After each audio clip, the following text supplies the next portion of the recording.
filme Corvo, de 1994, teve um incidente fatal que levou o ator Brandon Lee a óbito durante suas gravações.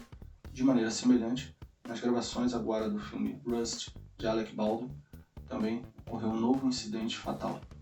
Então, eu venho trazer aqui, nesse vídeo de Clássicos Nerd, a história do filme O Corvo, bem como toda a mítica que envolve ali aquela história.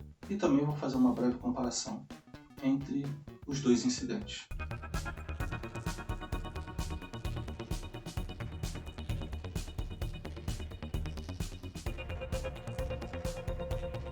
E aí pessoal, tudo tranquilo? Meu nome é Pablo Vital e esse é o canal Network Nerd. A semelhança entre os incidentes do filme O Corvo e Rust são macabras.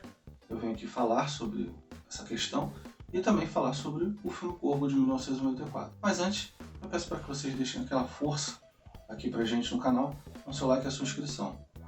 Desde já agradeço e vamos lá.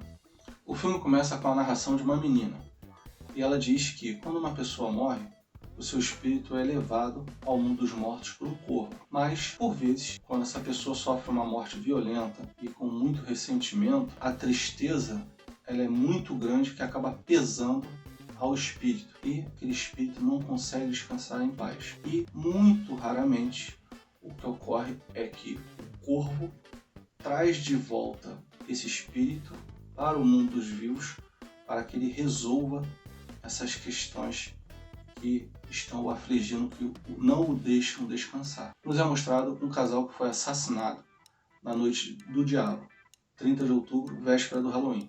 Eles são Eric Draven e Shelley Webster. Eles foram torturados e foram brutalmente assassinados. Eric, após sofrer tortura, foi jogado da janela do prédio e morreu na queda. Já Shelley, ela foi violentada pelo grupo de assassinos que estavam ali, que invadiram a casa deles, e ela, após ser violentada e torturada, ela ainda chegou viva ao hospital, lutou durante algumas horas até vir a óbito. Os noivos iam se casar no dia seguinte, no dia de Halloween, mas foram brutalmente assassinados na noite do diabo. Então nos é mostrado um ano depois daquela história inicial ali. Na lápide de Eric, um corvo começa a picar e aí sai debaixo da terra o Eric, sai de seu túmulo. E de maneira estranha e inusitada, ele, após ficar um ano debaixo da terra, ele não está deteriorado, ele está com a sua aparência normal. Eric está sem memória, desnorteado, começa a cambalear pelas ruas, guiado por um corvo, o mesmo corvo que bicou em sua sepultura. Esse corvo vai conduzindo ele até o local de sua morte e da sua noiva, o apartamento deles. E lá ele revive toda aquela situação que os levaram à morte. As memórias daquela tortura, daquele assassinato ali, voltaram para ele. E assim ele resolve se vingar de todos aqueles assassinos ali, que é isso que o não deixa descansar. Foi por esse motivo que ele voltou dos mortos. Ele não é mais um homem normal. Ele tem força sobre-humana, ele se regenera de ferimentos e ele consegue enxergar através do olhar do corvo. Ele e o corvo formam ali um vínculo e ele não é mais assim um mortal, né? Ele veio do além para ele executar aquela vingança. Ele vai matando todos aqueles assassinos que participaram dali da sua morte e da sua noiva, até que ele descobre ali que, na verdade, eles fizeram aquilo a mão de um líder criminoso ali da cidade chamado Top Dollar. Ele então também, por fim, mesmo Top Dollar descobrindo essa questão do corvo, essa forma de poder matá-lo, ele consegue também matar o grande vilão da história junto com seus comparsas. E assim, após executar sua vingança de maneira plena, ele retorna ali ao local do seu túmulo e lá ele é recebido pela sua amada, pela Shelley, e assim ele consegue repousar em paz. Agora eu vou falar aqui com vocês, conversar sobre essa questão mítica e por que chegou essa questão desse mito de o corvo conduzir os espíritos até o mundo dos mortos. Isso que eu vou falar aqui agora pode ser observado em várias culturas, mas sobretudo na Celta. Os celtas, eles verificavam que após ali terminar ali aquela batalha, aquela guerra, aquele monte de corpos ali no campo de batalha atraía os corvos, se alimentava ali dos cadáveres. Então eles começaram a ser ali, já nesse primeiro momento, a serem associados à morte e à guerra. Eu posso até trazer depois a vocês aqui, se vocês pedirem aqui nos comentários, personagens míticos, divindades relacionadas a corvos. Mas vamos continuar aí. Além da proximidade dos corvos com os cadáveres, os corvos apresentam um outro comportamento interessante.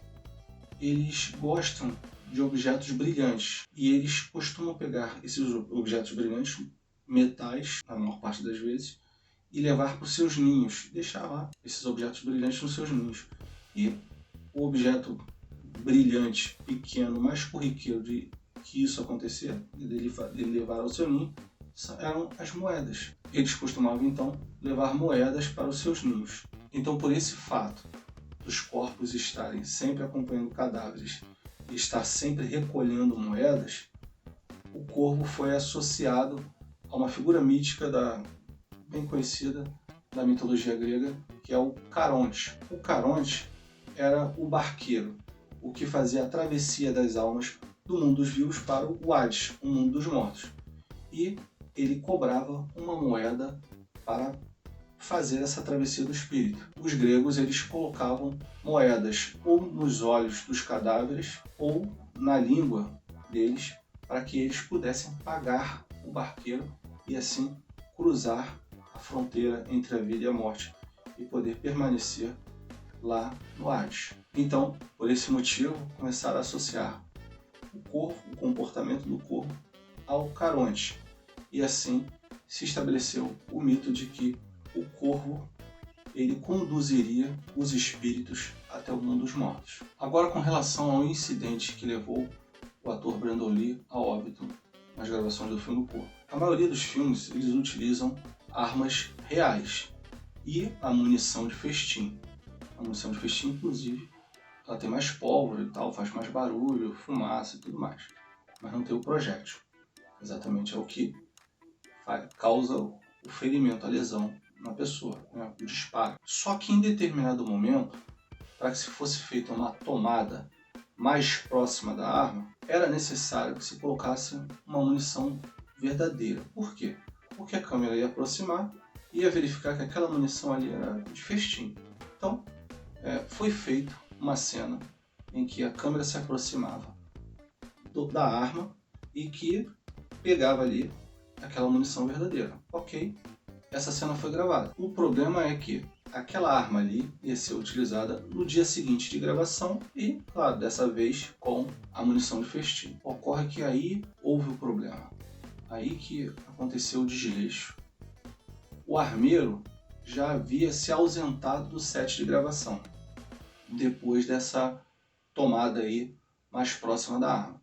E o seu ajudante ali, o seu assistente, não se atentou a esse fato. E ali, na arma, permaneceu o projétil.